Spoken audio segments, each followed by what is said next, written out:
Alors aujourd'hui, on est où? Donc nous sommes à Plougoumlaine, donc à la distillerie du Golfe. Donc on est 3 associés à avoir monté donc une distillerie. Donc l'objectif c'est de produire des spiritueux.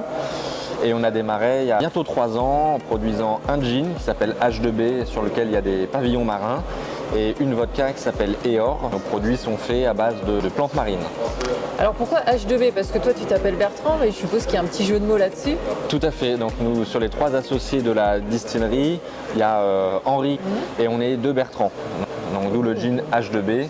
Et le petit clin d'œil avec le côté maritime, c'est que sur la bouteille, on va voir donc des drapeaux marins qui signifient H, 2 et B dans le code des signaux maritimes. Là on est en Bretagne, on parle d'une distillerie, mais c'est quoi le lien entre l'univers marin, la Bretagne, vos spiritueux? Alors la Bretagne, c'est une terre où on produit historiquement beaucoup d'alcool, mais également des spiritueux. Et depuis quelques temps, et l'arrivée des spiritueux et notamment des gins nouvelle génération avec des plantes plus typiques ou plus locales. Donc nous, on est arrivé sur ce créneau de production avec un gin. Oui. Et on joue du coup sur le côté marin et local, parce que notre particularité, c'est de mettre donc 2 plantes marines, de la dulce qui est une petite algue rouge, et de la christe marine, c'est une plante qui pousse en bord de mer. Et donc ça va apporter des subtilités marines légèrement iodées et une complexité un peu végétale sur nos produits. Donc en fait là on est sur un gin qui n'a rien à voir avec un gin classique qu'on peut boire n'importe où. On peut boire notre gin n'importe où, avec modération bien sûr. On va retrouver la trame genièvre qui est la plante obligatoire dans le gin. Et nous, on a mis un petit peu de citron et un petit peu de thym pour aller chercher la fraîcheur des agrumes, les notes un peu végétales avec le thym, mais surtout une complexité avec nos plantes marines à l'intérieur. Là on parle du gin, mais vous n'avez pas que du gin. Tout à l'heure on a parlé donc du gin H2B, un peu H2O. Et donc vous avez aussi de la vodka Eor. Alors pourquoi Eor? Pourquoi de la vodka? Pourquoi la Bretagne? On a envie de faire la même chose en fait. On a démarré il y a 3 ans avec le gin. La continuité donc dans les alcools blancs, c'était donc de faire une vodka en gardant toujours ce même côté marin dans le produit. La vodka c'est Eor, ce qui veut dire encre en breton. Donc vous êtes parti pareil sur des plantes qu'on trouve ici en fait. Tout à fait. Donc sur notre vodka, on a toujours une base d'alcool de blé qui est notre base de travail, ce qui va donner la base d'alcool. Donc sur cette vodka, on va y rajouter de la salicorne fraîche et du blé noir.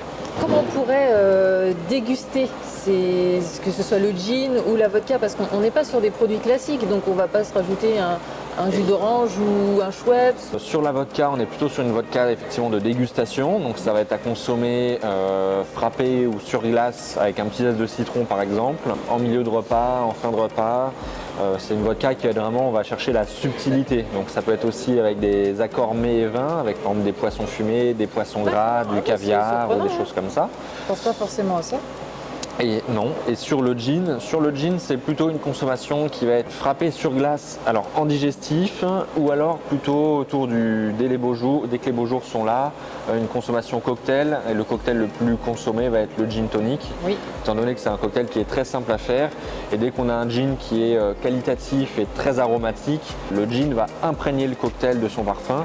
Et du coup, on va retrouver les notes, les typicités de notre gin dans le cocktail. Là, on est vraiment à l'endroit où vous faites tout, vous préparez tout, mais c'est pas ici qu'on achète. Parce que ici, c'est vraiment le côté industriel, on va dire. C'est ça. Donc là, on est sur l'unité de production, c'est-à-dire que dans notre local, on a la partie bureau et la partie production. Priorité, c'est de travailler en local et au maximum sur des produits français. Donc que ce soit nos plantes, nos bases, mais également notre verrier, par exemple, c'est un verrier français avec qui on fait, parce que toutes nos bouteilles sont décorées et peintes, sont sérigraphiées.